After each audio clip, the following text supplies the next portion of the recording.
Hello everyone! Welcome back to our channel! Hello guys! Ang i-share ko po ngayon sa inyo is kung paano kami magluto ng chicken with rice. Yun po. Arabic food po siya na masarap. Ito yung pinakasimpleng Arabic food na niluluto namin dito. Simple lang talaga siya. At saka konti lang yung ingredients. Pero masarap talaga siya. So, tara na guys. Samahan niyo po akong magluto. Let's go!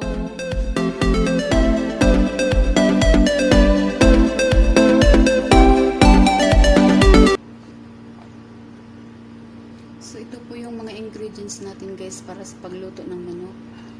Ito yung isang medium onion. Ito, ganito yung pagkakat nyo.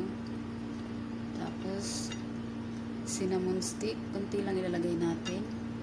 Mismat, 3 piraso, tsaka lemon, kunting slice ng lemon, at tsaka ginger po, kunting slice, at tsaka cardamom, 3 piraso, at tsaka 1 spoon salt. Yan po guys, yung unang ingredients natin ilalagay natin sa manok. So, ito po yun guys. Ang una natin gagawin is lilinisan natin yung manok. Tatanggalin natin yung mga taba-taba at saka yung mga nag-exist na mga balat. Tsaka tatanggalin natin dito yung mga dugo-dugo. Yan po. Yan, tatanggalin natin siya. Yan, ano ko sa tubig.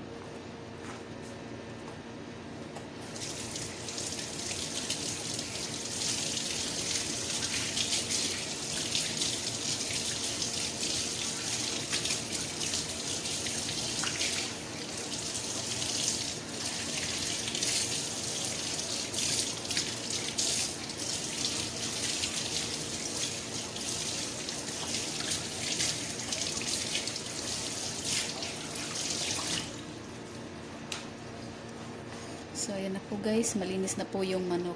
Tsaka kung may mga balahibo-balahibo, tanggalan nyo na lang po. So, ang next natin gagawin is, pakuluan natin siya. Ito po. Lagay po natin siya sa tubig at pakuluan. Ang purpose ng pagpapakulo natin muna sa manok is para matanggal yung mga chemical sa manok at saka yung mga dumi-dumi sa manok. So, pakuluan muna natin siya guys. Yung manok guys, pakuluan natin siya for 5 minutes. So ito po yun guys. Magpakulo po tayo ng 1 liter na tubig. Tapos ilalagay na natin yung mga ingredients natin. Lahat po.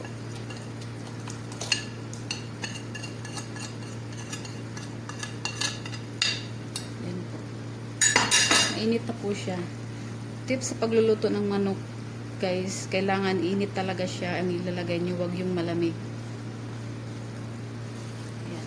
Yan po yung pinakuluan nating manok. Ito-transfer na natin siya, kunin natin siya kasi 5 minutes na. Yan po.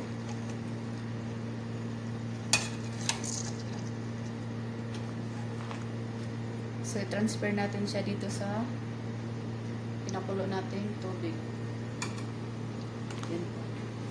Ayan na po siya. So, lutuin po natin siya sa mahinang apoy for 5 minutes. Pagkakulo nito, pahinaan natin yung apoy at lutuin natin siya ng 1 oras. So, ang next natin gagawin guys is lagyan natin yung rice. Itong rice is 2 cups lang siya. Lagyan natin ng boiled water.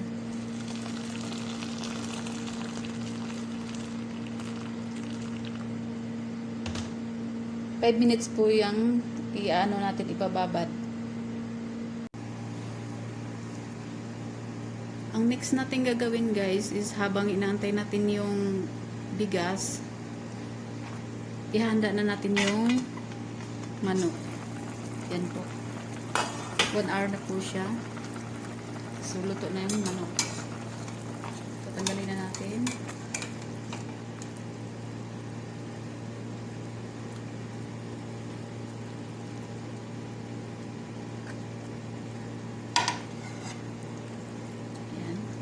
Tsaka tanggalin natin yung mga inilagay nating ingredients na lemon, yung mga ginger. Ayan po, tatanggalin po natin siya.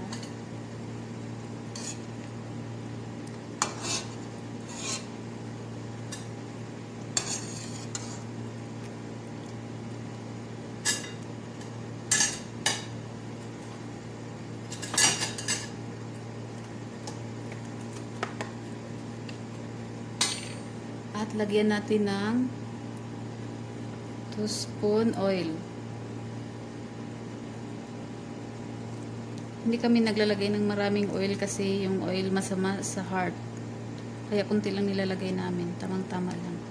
Yan po.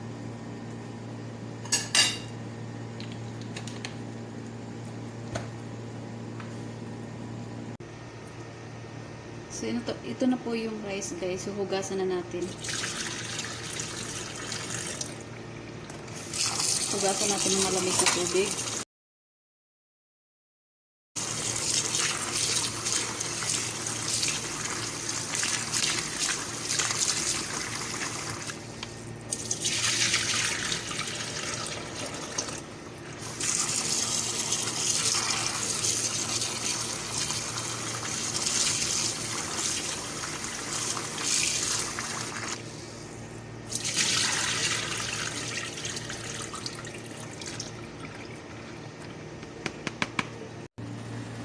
So, ito na po guys. Ilalagay na natin yung bigas.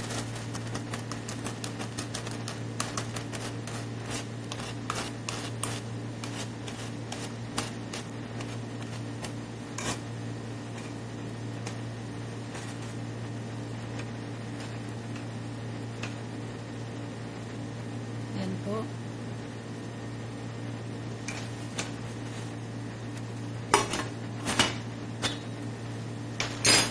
Yan po, takpan nyo po hanggang sa maluto. Ang pagluluto namin is 1 hour lang po.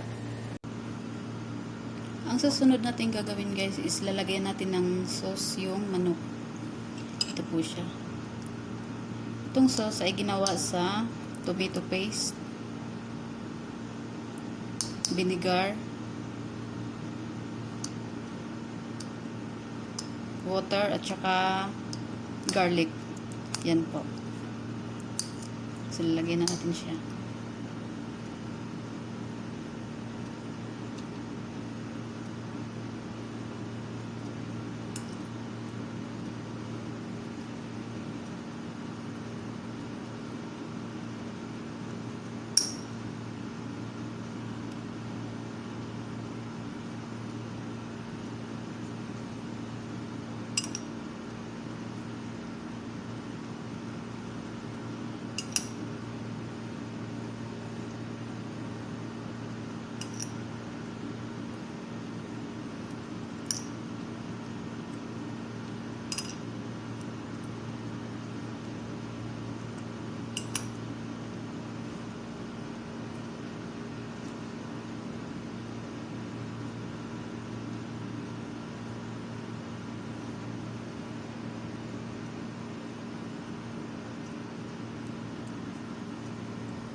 Ayan po. Pagkatapos nito, ilagay natin siya sa oven at lutuin natin siya sa top. Sa top yung apoy. Ayan na po guys, luto na po manok natin. Kunin na natin. Anyway, yung ano niya, yung apoy sa taas lang po ha. Ayan na po, kukunin na po natin. Ayan.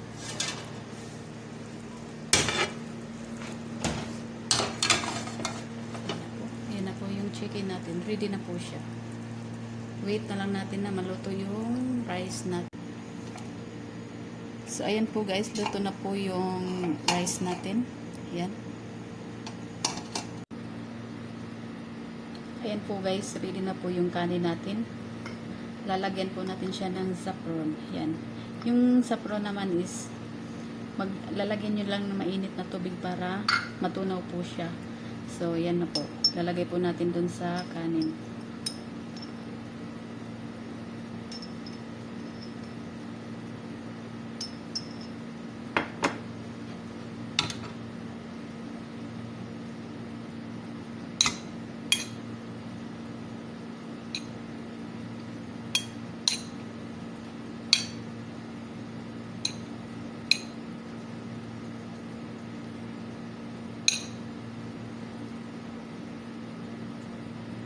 So, ayan na po guys.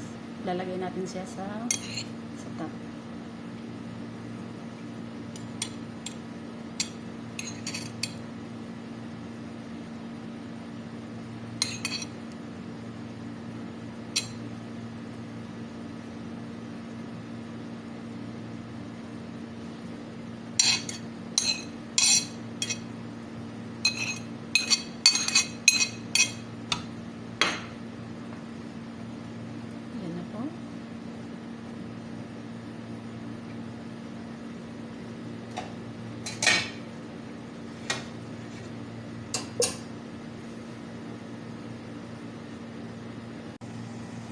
So, ayan na po. Ready na po siya. Ilalagay na natin yung manok natin.